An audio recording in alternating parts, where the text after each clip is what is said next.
caleenta qaadka ama maydhaxda qaadka ee dadku uu calaashado ee waddamo badan oo ay ka mid tahay waddanka Soomaaliya lagu calaashado waxay ka baxdaa qaaradda Afrika iyo waddanka Carabta koonfurtiisa hoose ee xagga cadan soo xigta waxa waddankii ugu horreeyay ee qaadka lagu arko ama qaadka lagu cuno oo murqaankiisa lixiso ugu horreeyay waddanka Carabta xaggiisa koonfurood ee hoose ee la yiraahdo Arabian Peninsula caleenta shaaha ee maanta la cabo inta ayna soo bixin waxa meesheeda ku jiray oo dadku uu shaahaan u cabbi jiray qaadka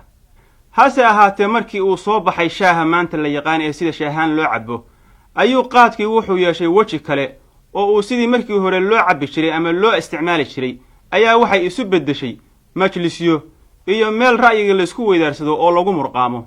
qaadku wuxuu ka baxaa waddanka Itoobiya ilaa koonfurta Afrika ee ugu hooseysa qaaradda Afrika wadamada u dhaxeeyo oo dhan inkasta oo ku kala badbadan yahay haddana waddan uusan ka bixin waxa la sheegay inuu ku yar yahay taariikhdii u horreysay ee waddanka Soomaaliya qaad uu soo galo ama qaad lagu calaashado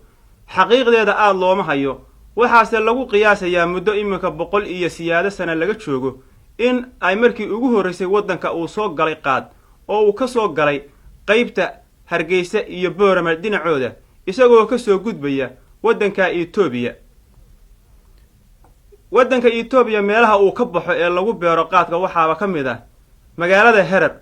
oo qaadka ka baxana Herar la yiraahdo oo uu soo gaari jiray una u soo gudbi jiray waddanka Soomaalida dadka qaadka cuna waxa ugu horreeyay ee qaad dhamiya nimanka culimada diinta ama wadaadada iyagoo markay ku murqaamaan qaadka ay u suurtoobi jirtay inay muddo dheer quraanka subciyaan oo ay aad soo jeedi karayaan berigii hore waxa wadaadadu ay qaadka oran jireen oo ay ku magacaabi jireen inuu yahay geed barakaysan oo barakadii Ilaahay iyo barakadii rasuulka wata oo quraanka iyo diinta islaamka lagu subcin karo loogu soo jeedi karo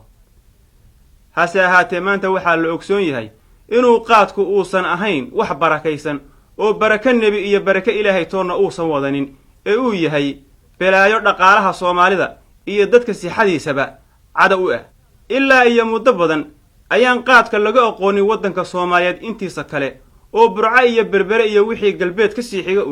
ayaa lagu cuni jiray qaadka oo waddanka intiisa kale aan lagu aqoonin qaadku wuxuu kale soo gaaray bariyihii dambe inkastoo uusan ku badnayn magaalada Ceerigaabo hase ahaatee 1960kii markii jamhuuriyadda Soomaalidu ay dhalatay oo waddanku u israacay ayaa waxa Berbere laga qaaday iyo Hargeysa xoogay qaada iyagoo waddanka intiisa kale dhan ka boodaya ayaa waxa la gaarsiiyay magaalada Xamar isagoo Xamar la ogolayn oo qofkii lagu qabto lagu qaadi jiray xukun adag iyo ganax weyn